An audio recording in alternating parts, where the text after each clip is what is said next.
আল্লাহ রাসূল সাল্লাল্লাহু আলাইহি ওয়াসাল্লাম সবসময় প্রতিবেশীদের সাথে অত্যন্ত ভালো আচরণ করতেন। তিনি বলতেন, মান কানা ইউমিনু বিল্লাহি ওয়াল ইয়াউমিল আখির ফালইউকরিম জারা, যে আল্লাহয় বিশ্বাস করে এবং আখিরাতে বিশ্বাস করে সে যেন প্রতিবেশীর সাথে ভালো আচরণ করে, প্রতিবেশীকে যেন সম্মান করে। এবং আবু যার গিফারি রাদিয়াল্লাহু তাআলা আনহুকে তিনি বলতেন যে, আবু যার, তুমি যদি মারাক রান্না করো, মানে ঝোল, আমরা নেহারি খাই না গরুর পায়া দিয়ে যে ঝোল রান্না করে, এটাকে কি বলেন আপনারা?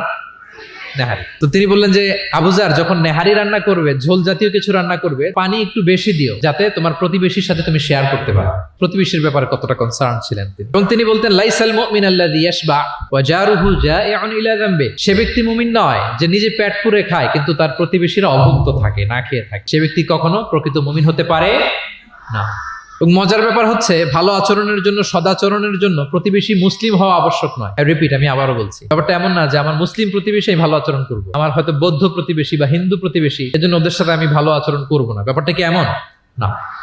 নেইবরের ক্ষেত্রে মুসলিম হোক অমুসলিম হোক, প্রতিবেশী হলেই তার সাথে আমাদের ভালো আচরণ করতে হবে। বিশ্বনবীর এক ইহুদি প্রতিবেশী ছিল, ইহুদি। সে প্রতিবেশীর ছোট্ট একটা ইহুদি সন্তান ছিল, প্রায় বিশ্বনবীর কাছে এসে প্রিয় নবীজির টুকিটাকি কাজ করে দিতেন। তো হঠাৎ অনেক দিন হয়ে গেল, ইহুদি ছেলেটা আসে না, তার কোনো দেখা নেই। প্রিয় নবীজি ভাবলেন হয়তো কোনো সমস্যা হয়েছে, তাকে দেখে আসে। তার বাড়িতে যেয়ে দেখলেন যে ছেলে বড্ড অসুস্থ, প্রচন্ড অসুস্থ হয়ে কাতরাচ্ছে, বিছানায় শুয়ে আছে। রাসূল সাল্লাল্লাহু আলাইহি ওয়াসাল্লাম তার পাশে বসলেন, তার মাথায় হাত বুলিয়ে দিলেন এবং ইহুদি ছেলেটার দিকে তাকিয়ে বললেন, আসলিম, অর্থাৎ তুমি ইসলাম ধর্ম গ্রহণ করো। দেখেন প্রিয় নবীজির স্ট্র্যাটেজি, দেখেন এই ছেলের সাথে অনেক দেখা হয়েছে, প্রিয় নবীজির বাসায় এসেছে, কাজ করে দিয়েছে, কিন্তু এই ইহুদির বাচ্চাটাকে কখনো দিনের দাওয়াত তিনি দেন নাই। কেন? কারণ তিনি একটা ভালো সময়ের অপেক্ষা করতেছিলেন। তিনি দেখলেন যে this is the right time to give দাওয়া, এখনই সুন্দর সময়, কারণ সে অসুস্থ অবস্থা, একের মুমূর্ষ কাতর, এখন দাওয়াত দিলে এটা কাজে লাগে। তিনি বললেন, আসলিম, ইসলাম ধর্ম গ্রহণ করো। তো পাশেই তার ইহুদি বাবা দাঁড়িয়েছিল। নাযারা ইলা ওয়াজহি আবি, এটা বলার সাথে সাথে ইহুদি ছেলেটা বাবার দিকে তাকালো যে দেখি বাবা কি বলে। তার বাবা, ইহুদি বাবা বলতে আরম্ভ করলো,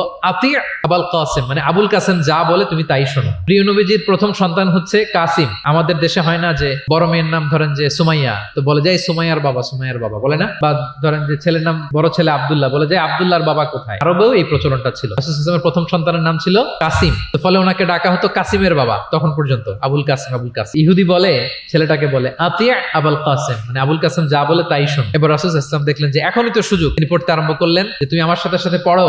এবার ছেলেটা পড়তে আরম্ভ করলো, আশহাদু আল্লা ইলাহা ইল্লাল্লাহ ওয়া আশহাদু আন্না মুহাম্মাদান আবদুহু ওয়া রাসূলুহু। রাসূল সাল্লাল্লাহু আলাইহি ওয়াসাল্লাম বের হয়ে আসলেন আর পড়তে আরম্ভ করলেন, আলহামদুলিল্লাহিল্লাযী আনকাযাহু মিনান নার, প্রশংসা সে আল্লাহর, যে আল্লাহ তাআলা যে কিছুক্ষণ আগে জাহান্নামের পথযাত্রী ছিল, তাকে এই শাহাদাতের মাধ্যমে মুহূর্তেই জান্নাতি বানিয়ে দিলেন। মুহূর্তেই এই ইহুদি ছেলেটাকে জান্নাতে বানিয়ে দিল কে?